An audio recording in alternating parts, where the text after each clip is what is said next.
Julie, and we'll get to them in another couple minutes. Rainy morning. What are you up to here? What's happening?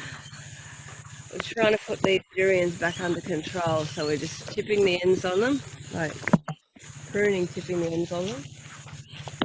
A bit more of a flat angle, generally always coming out. The odd little one going inside is fine because that just gives this top of this branch a little bit of shade. If it gets too much sun, it'll crack and cause damage. You happy with the way the branches are from top to bottom? They're not too bad. There's a little bit where I haven't reached yet up here. They've got to come down, and sometimes it's a matter of maybe 1 or 2 cuts. Do a small cut first, have a look and go back and cut again. It's better than cutting something off you can't put back on. Nice one, Trina. That was one that was shading the lower down. So these trees we planted about 4.5 years ago, if that. This is a kratom tong in a row of red prawns, and you can see, how's the fruit looking here? Too good. Too good?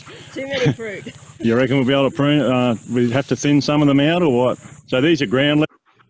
I'm sorry, I just played that. Here you go. To reinforce those last points, you can see here where Trina's been pruning down the middle of the V of the durians. You can see the mini sprinklers there we use. Keeps the roots shallow rather than drip. Works for us in this area. But you can see the mulch layer of just the last pruning she's done, and that really builds the soil up from the top of the V. And the open datura, as opposed to the normal datura, is that you can walk down the middle, which for tropical tree crops works well for us. Just gives us that option to get down the middle. Let sunlight in right to the bottom and airflow through. Don't usually use it for harvesting. We can pick from the outside, but the V angle is 35 degrees, 17 degrees either side. And yeah, it seems to work for us. We started off using 60-degree wide. It's far too wide and the trees sucker at the base. So the 35 degrees is great.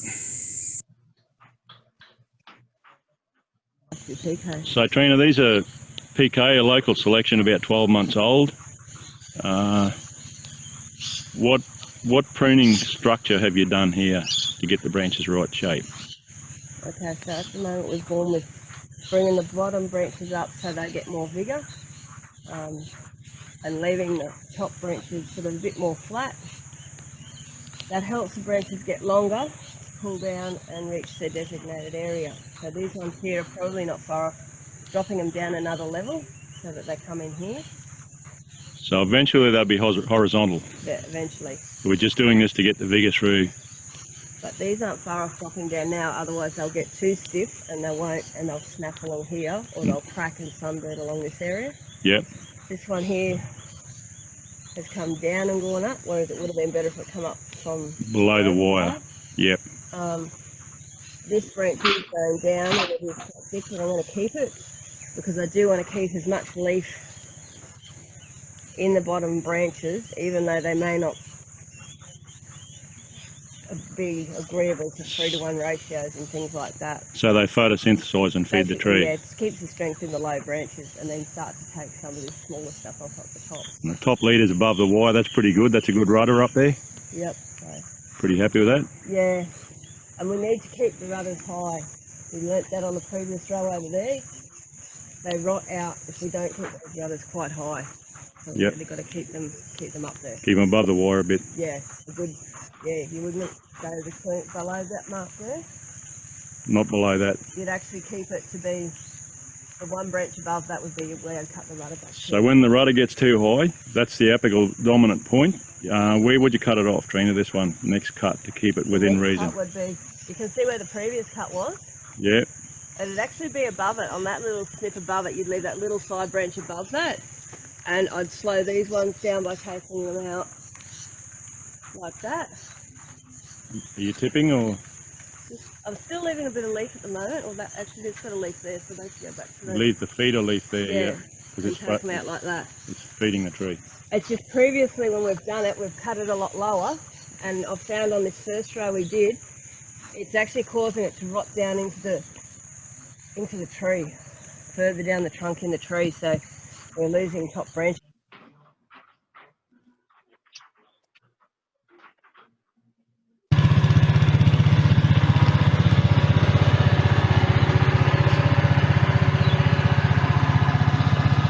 How you going, Sandy?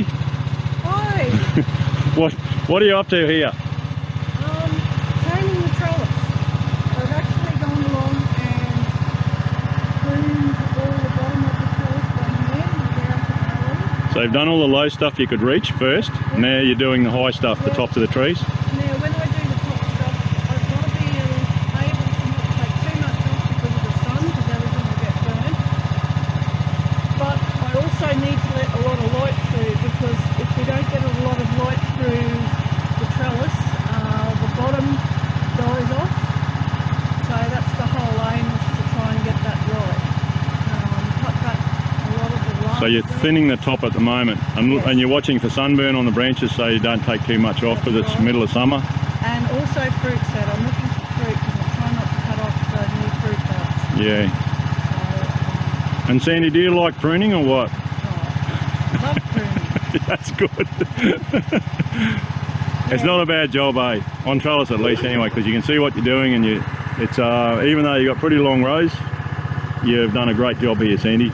This is a soursop block, and they're looking really good. You can see there in that bit of a shot that the tops of the trees haven't been done yet, and Sandy's done the lower stuff. So we could reach these with a long handle pruner, but this thing's a lot better, Sandy. You're out of the wet grass. Most definitely. And you work at waist high too, so you can go up and down. Just go up so people can see. It's just foot controls. Yeah, so it's just foot controls. Your hands are free, and you work at waist height when you want to. So it does make life easier. So you're looking for flowers, and you're just thinning the tops generally. And yeah, anything else, Sandy? No, I think that's about it. Taking off a lot of the thick wood. So next time I prune, I just have to walk along and quickly just take the ends off instead of having to do a great big prune. Yeah. Which actually slows the whole tree down and slows the growth down. So you're doing thinning cuts as well as tipping at the moment. That's right. Yep. Good one, Sandy. Thanks a lot, eh? See you at Smogo time. Okay, I'm gonna pause this for a second here. I have a couple of questions for you, Peter. In that last video, I saw what looked to be covers that you could pull over the top of the trellises. They were kind of bunched up at the time, but could you talk a little bit about that? Yeah, they're that's on a durian row, I think you mean, and we did a trial with the Department of Primary Industries here, and for our own use as well, because if we get rain at the wrong time of year for rambutan, mangosteen, durian, to name three, and they don't stress it all, so it can be just one shower of rain can ruin your whole flowering potential for the season. We covered the crop and excluded all rain, and it worked really well. In fact, it worked so well we overstressed the trees, and it caused phytophthora in the end because we overstressed them. But we've learnt, we know what to do now. It did definitely work, and this year, last season, we didn't have to do it because it was a dry season anyway. But it's great to have that option of those crops. And the other thing is, with all of those crops, they do it in Vietnam. You can stagger your season by stressing them in places like Hilo where it's wet. If you can stress your crop to bring fruit in out of season to other growers normally growing, it extends the fruit season well, which means better market prices by miles. Also nets, we put the nets over because we have a lot of different pests in Australia, from fruit piercing moths to as big as cassowaries. But we have the row cover option. We're looking at more at that with wet cycles coming. So it's more for water control than pest control. Could you use it for pest control if you had side curtains and whatnot as well, or do you guys have side curtains on there? Yeah, there's a video coming up about guava row and the abuse. We use fruit fly net. We've successfully excluded fruit fly easily, and then that gets rid of other things like fruit spotting bug and birds and bats and the whole lot, and reduces sunburn of the fruit a lot. But that's one of the strong points of trellising. It's so easy to do those crop covers efficiently, really, whereas dinosaur trees, it's almost impossible. But the row covers on wet years, like 2010, it rained right through, and we would have been the only growers with rambutan, mangosteen, and durian if we covered our rows in that year. Whereas, and you just about name your own prices if you've got fruit and no one else has. Someone I said just asked kind of a related, or somebody just asked a related question. They said, does it work to cover the ground for dinosaur trees to water stress? I don't know what those are, but. Yes, we did that on our dinosaur durians towards harvest last season. Just laid it on top of the ground. And that's to, durian can get wet core close to harvest and when it's too wet, and it is in the wet season when the fruit's on. And that seemed to work well as well. So covering the ground will certainly work to a degree, and it may work better than over the top as well, because for some people it's easier. I think you do need an air gap between the ground and the cover, otherwise the moisture comes up and hits the plastic and goes back down in, condenses on the plastic and goes back down in. So if I could go back to it, there was a question from Sarah. How are you going, Sarah? You were over here last year, so you know what we're doing about how many fruit per tree. With durians and other fruits, it's a case of regulating and thinning. If you get overset, it's pretty important to be able to take excess fruit off, otherwise you will overload the tree and either not get fruit the following season, or in some cases, if trees overload, it can kill the tree.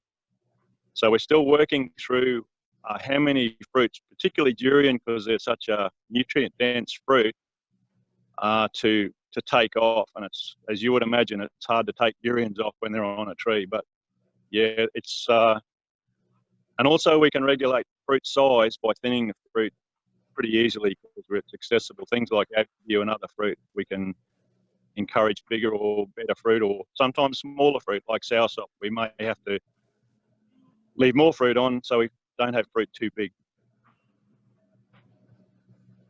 Sorry, Damien, went a bit back there.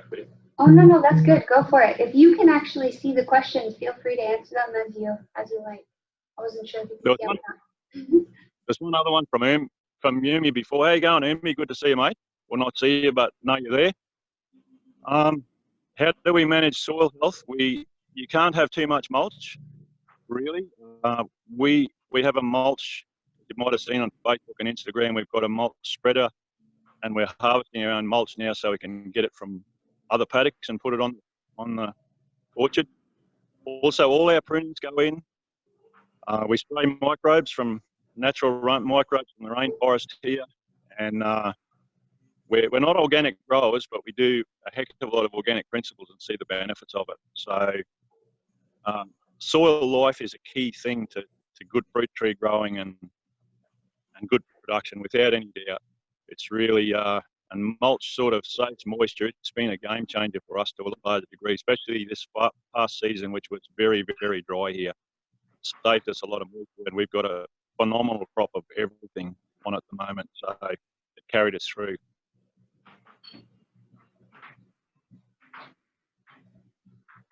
Thanks, Peter. Do you want to take any more, or do you want me to keep us going? I'm all yours, Jamie, whatever works for you. All right, sounds good. I'm going to keep us going, and then we're right about 1 o'clock, so we've got 30 minutes. I think I might